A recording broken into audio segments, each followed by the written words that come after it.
دیکھیے مجھے تو سمجھ نہیں آتا ہے آپ کو کس چیز کی امید تھی, کون سی ایکسپیکٹیشنز تھی. ہمارا ایک ملک جو ہے بہت بڑا سیکولر ملک ہے, اور اس سیکولر ملک میں آج جو لارجسٹ مائنورٹی ہے مسلمانوں کی, ان کو بلڈوز کیا جا رہا ہے, ان کے گھروں کو بلڈوز کیا جا رہا ہے, ان کی زندگی کو بلڈوز کیا جا رہا ہے, ان کے لائیولیہڈ کو, روزگار کو بلڈوز کیا جا رہا ہے, اور یہی پرائم منسٹر ہے کہ کچھ بھی نہیں کر رہے ہیں. تو ایسے میں جموں کشمیر ایک مسلم میجورٹی اسٹیٹ ہونے کے باوجود ایک سیکولر ملک کے ساتھ ہم نے ہاتھ ملایا تھا, اس لیے کہ یہاں ہندو, مسلم, سکھ, عیسائی ایک ساتھ رہیں گے. پر آج تو ایسا کچھ نہیں ہو رہا ہے. تو جب پورے ملک میں اس وقت ٹانڈو ہو رہا ہے بلڈوزرز کا, ہزاروں کی تعداد میں, لاکھوں کی تعداد میں لوگ جو ہیں سہمے ہوئے ہیں, کروڑوں کی تعداد میں مسلمان سہما ہوا ہے اس وقت. تو ایسے میں وزیر اعظم یہاں آتے ہیں اور پھر وہ یہاں بات کرتے ہیں نوجوانوں کی وہ بات کر رہے ہیں, ان کے جن کے خلاف وہ یو اے پی اے لگا رہے ہیں. لگتا ہے پی ایس اے کا وزن کم ہو گیا ہے, پی ایس اے میں ہو سکتا ہے بیل ہو جائے, اس لیے یو اے پی اے میں بند کر دو.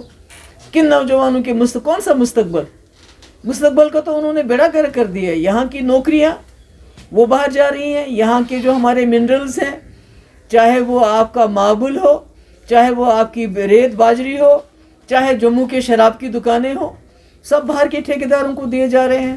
ہماری زمین پہ سیل لگ رہی ہے. جب لگا کہ کشمیر میں حالات خراب ہیں, جموں کشمیر میں, اور کوئی باہر کا زمین خریدنے کے لیے تیار نہیں ہے, تو 50% جو ہے سٹیمپ ڈیوٹی کو کم کیا گیا, صرف اس لیے کہ یہاں کی زمین کا بھی لوٹ کھسوٹ ہو جائے. اور کس امید کی بات کر رہے ہیں آپ؟ جموں کشمیر پورے ملک کو بجلی دیتا ہے, پورے ملک کے کارخانے, پورے ملک کے گھر جو ہیں ہماری بجلی سے روشن ہوتے ہیں. اور ہمارے یہاں تو بدترین قسم کا اندھیرے میں ہمیں دھکیل دیا ہے. آج آپ نے دیکھا کہ رمضان کے مبارک مہینے میں نہ تو افطاری کے وقت بجلی, نہ تو سحری کے وقت بجلی, اور جموں میں اتنی گرمی میں وہاں بھی بجلی کا بہت برا حال ہے. بے روزگاری 25% ہمارے جموں کشمیر میں ہو گئی ہے. لوگوں کو روزگار دینے کے بجائے ان کو نوکریوں سے باہر نکال رہے ہیں. تو ایسے میں ہم کس چیز کی امید رکھ سکتے ہیں کہ جو وزیر اعظم جس کے گھر کے باہر جہانگیر پوری میں وہاں اتنا بڑا ٹانڈو چل رہا ہے, سپریم کورٹ کی بات نہیں سنی جا رہی ہے, سپریم کورٹ کو کے حکم کی تعمیل نہیں ہو رہی ہے, اس کی بےعزتی ہو رہی ہے, اور وہاں لوگوں کے گھر ختم کیے جا رہے ہیں. کیسے دیکھتے ہیں؟ نہیں, میں نے کہا نا کہ ہمیں تو کوئی امید نہیں, کیونکہ پورے ملک میں جہاں 20-25 کروڑ مسلمان رہتے ہیں, اگر ان کے ساتھ بلڈوزر ان کے اوپر چلایا جائے, اور ہمارے وزیر اعظم جو پورے ملک کے وزیر اعظم ہیں وہ خالی ایک کمیونٹی کے وزیر اعظم نہیں ہیں, اور وہ تماشا دیکھیں, خاموش بیٹھیں, تماشا دیکھیں, کچھ بھی نہ کریں. تو ایسے میں جب وہ اس جموں کشمیر آ رہے ہیں جس جموں کشمیر کو برباد کرنے میں انہوں نے کوئی کسر باقی نہیں رکھی, جموں کشمیر کی تباہی کر دی ہے, ہم کو ایک اسٹیٹ سے یونین ٹیریٹری بنا دیا, ہمارے حقوق ختم کر دیے, ہمارے لوگوں کو نوکریوں سے باہر نکالا جا رہا ہے, جو باقی نوکری ہیں اس میں خرد برد ہو رہا ہے, باہر کے لوگوں کو اس میں ترجیح دی جاتی ہے. ریٹائرڈ لوگوں کو, چاہے وہ آرمی میں ہوں یا دوسری جگہ, ان کو یہاں روزگار دیا جاتا ہے, مگر جو یہاں جموں کشمیر کے رہنے والے نوجوان ہیں ان کے روزگار کا حال برا ہے. ان کی بے روزگاری 25% ہو گئی ہے. آپ کے ڈیلی ویجر ہیں 60,000, جن کا ہم نے اپنے وقت میں ایک پلان بنایا تھا کہ ان کو ریگولرائز کرنے کا, وہ بھی بیچارے در بدر ہیں, ان کی بات نہیں ہو رہی ہے. تو صرف کہتے ہیں کہ ہم جن نوجوانوں کو ان کے باپ دادا, تو ہمارے باپ دادا تو, ہمارا تو پرائم منسٹر ہوتا تھا ہمارے باپ داداؤں کا, ہمارا تو جو صدر ریاست ہوتا تھا ہمارا تو 370 ہوتا تھا, ہماری تو جی ڈی پی جو ہے ملک کے کئی بڑے بڑے اسٹیٹ سے بہتر تھی, وہ ہماری گروتھ تھی. ہمارے یہاں سب سے پہلے ہمارے باپ دادا کے وقت میں لینڈ ٹو دا ٹلر کا قانون پاس کیا گیا, یعنی جن کے پاس زمینیں نہیں ان کو زمینیں دی گئی. تو یہ کس مستقبل کی بات کر رہے ہیں؟ مستقبل تو انہوں نے برباد کر دیا ہمارے جموں کشمیر کے لوگوں کا. یہاں تو کوئی بات نہیں کر سکتا ہے, یہاں تو دم گھٹتا ہے لوگوں کا, کوئی بات کرتا ہے تو اس کے پیچھے یو اے پی ہے. اب تو نوجوان, ابھی دیکھیے 16 تاریخ کو یہ جو ہے ناتش ادھر کا کھانیار کا 16 تاریخ کو غائب ہو گیا, کل اس کی لاش, اور اب تو لاش بھی نہیں دیتے ہیں, اب تو ان کو بھی کہیں جا کے دفناتے ہیں. اتنا خون خرابہ, تو ہم تو کیا ہم تو یہ سمجھتے ہیں کہ وہ جو واجپئی جی نے ایک یہاں کا ایک طریقہ کار اپنایا تھا، تو بات چیت کا، خون خرابے کو روکنے کا، باہر کی بھی پاکستان کی بھی بات چیت، یہاں بھی بات چیت، ایک انسانیت کا انہوں نے ایک عمل اپنایا تھا، وہ تو مسنگ ہے اس وقت. تو جموں کشمیر تو پس رہا ہے، جموں کشمیر تو لیبارٹری بنی ہے.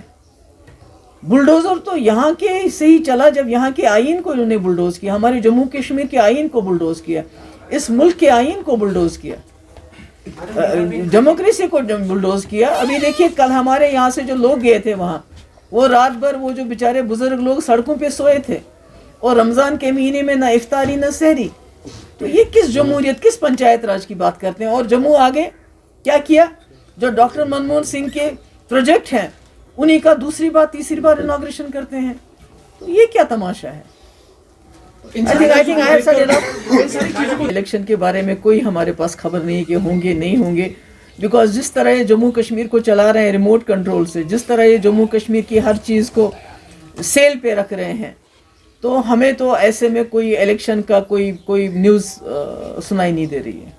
تو بہت ساری پارٹیز بھی اس کے ساتھ میں ایڈ کرنا چاہتا ہوں کہ ایمرج ہو رہی ہے یہاں پر، پولیٹیکل پارٹیز کافی زیادہ بڑھ رہی ہے یہاں پر کشمیر میں اسپیشلی، اس پر کیا کہیں گے آپ؟ نہیں، اس پہ تو اچھا ہے، آ جائیں، مگر انہوں نے تو بی جے پی نے جو مین سٹریم پارٹیز، جو پولیٹیکل پارٹیز ہے، ان کو تو بلڈوز کر دیا، جو انہوں نے حالت کر دی ہے. ابھی میں کہیں جانا چاہتی ہوں، ابھی وہ کشمیری پنڈت ہمارے جن پہ اٹیک ہوا، میں وہاں جانا چاہتی تھی، نہیں جانے دیا ہرمین. کہیں جانا چاہتی ہوں، کہیں کوئی پرابلم ہوتی ہے، کچھ ہوتی کہیں، تو یہ تو پولیٹیکل ایکٹیویٹی. ہمارے یہ ڈسٹرکٹ پریزیڈنٹ ہے، ان کے یہاں حملہ ہو گیا، وہ پی ایس او بھی مارا گیا، ان کی سیکورٹی وڈرا کی گئی ہے. اب یہ کہیں جانا چاہتے ہیں، کہتے ہیں تم کو خطرہ ہے، کہتے ہیں سیکورٹی دو، کہتے ہیں ہم سیکورٹی دے نہیں سکتے. تو پولیٹیکل پروسیس تو انہوں نے سارا ختم کیا. اب نئی پارٹیاں بنتی ہیں، کیسے بنتی ہے، کیا بنتی ہے، وہ جانتے ہیں. مگر جو اصلی پولیٹیکل پروسیس جو پارٹیاں چلانا چاہتی ہیں، اس کو تو یہ انکریج ہی نہیں کرنا چاہتے، اس کو تو یہ ڈسکریج کر رہے ہیں. ان کو این آئی اے سے پکڑایا جائے گا، ان کو جیلوں کے اندر ڈالا جاتا ہے، ان کو تہاڑ جیل لیا جاتا ہے، ان کی نوکریاں جو ہیں وہ باہر کے اسٹیٹس کے لوگوں کے بیچ میں بانٹی جاتی ہے. ان کی زمین یہاں جلدی بک جائے، اس میں 50% اسٹیمپ ڈیوٹی کا. میں نے اپنے ٹائم میں جو زمین عورتوں کے نام پہ خریدی جاتی تھی، اس پہ اسٹیمپ ڈیوٹی بالکل ختم کی تھی. وہ قانون انہوں نے ختم کیا، مگر آج صرف اس لیے کہ یہاں کے نوجوان کے پاس پاؤں دھرنے کے لیے زمین نہ بچے، انہوں نے 50% اسٹیمپ ڈیوٹی ختم کی. انہوں نے ہمارے نوجوانوں کے روزگاروں کو سیل پہ ڈال دیا ہے کہ اس میں باہر کے لوگ بھی اپلائی کر سکتے ہیں. انہوں نے ہمارے جو یہاں ریت ہے، باجری ہے، ماربل ہے، یا یہاں تک کہ جموں میں جو شراب کے ساتھ لوگ کرتے ہیں، جو دکانیں ہیں، سب باہر کے لوگوں کو دے دی. یہاں تک کہ میں نے پہلے بھی کہا، جو ریٹائرڈ ہیں، جو ہم نے شکایت ہمارے پاس آئی، ایلیگیشنز ہیں کہ باہر جو آرمی میں ریٹائر ہوتے ہیں ان کو یہاں نوکریاں دیتے ہیں. تو یہاں کے نوجوانوں کے لیے رکھا ہی کیا انہوں نے کیا؟ پہلے ڈاکٹر منموہن سنگھ نے کیا تھا، اب پھر انہوں نے کیا. تو ایک پروجیکٹ کا تو دو تین بار وہ بھی ڈاکٹر منموہن سنگھ کے پروجیکٹس کا افتتاح کرتے ہیں. تو اس سے کیا ہوگا؟ اس سے تو کچھ نہیں. کو تو انہوں نے اپنی طرف سے کوئی کسر باقی نہیں رکھی جموں کشمیر کو اندھیروں میں گھسیٹنے کی، دھکیلنے کی. کیونکہ اس کی سب سے بڑی مثال ہمارا رمضان کا پاک مہینہ ہے، جس میں یہاں اندھیرا ہی اندھیرا ہے. تو یہی ہماری پوری زندگی کی مثال بن گئی ہے. ہمارے یہاں کوئی بات نہیں کر سکتا، کوئی منہ نہیں کھول سکتا ہے. جموں کے نوجوان سڑکوں پہ ہیں کہ ہمیں روزگار دو، ہمیں روزگار کیوں نہیں دیتے ہو. مگر کشمیر کا نوجوان سڑک پہ بھی نہیں آ سکتا. وہ سڑک پہ آئے گا تو اسے you a P S A نہیں لگاتے اب، کیونکہ پی ایس اے میں لگتا ہے ان کو بیل نہ ہو جائے. اب یو اے پی اے کے اندر لوگوں کو بند کیا جاتا ہے. کوئی بات نہیں کر سکتا ہے، کوئی آواز نہیں اٹھا سکتا ہے. تو یہ ہمارا ماحول بن گیا ہے. تو یہ تو ٹھیک نہیں ہے ایک جمہوری ملک کا. میں تو یہ اچھا نہیں لگتا ہے. ایک آخری سوال، پی ایچ ڈی سائلنٹ کیوں ہے؟ میں پی ایچ ڈی نہیں ہوں کیا؟ میں جو بول رہی ہوں کیا بول رہی ہوں؟ میں پی ایچ ڈی نہیں ہوں کیا؟ ٹھیک ہے، تھینک یو سو مچ.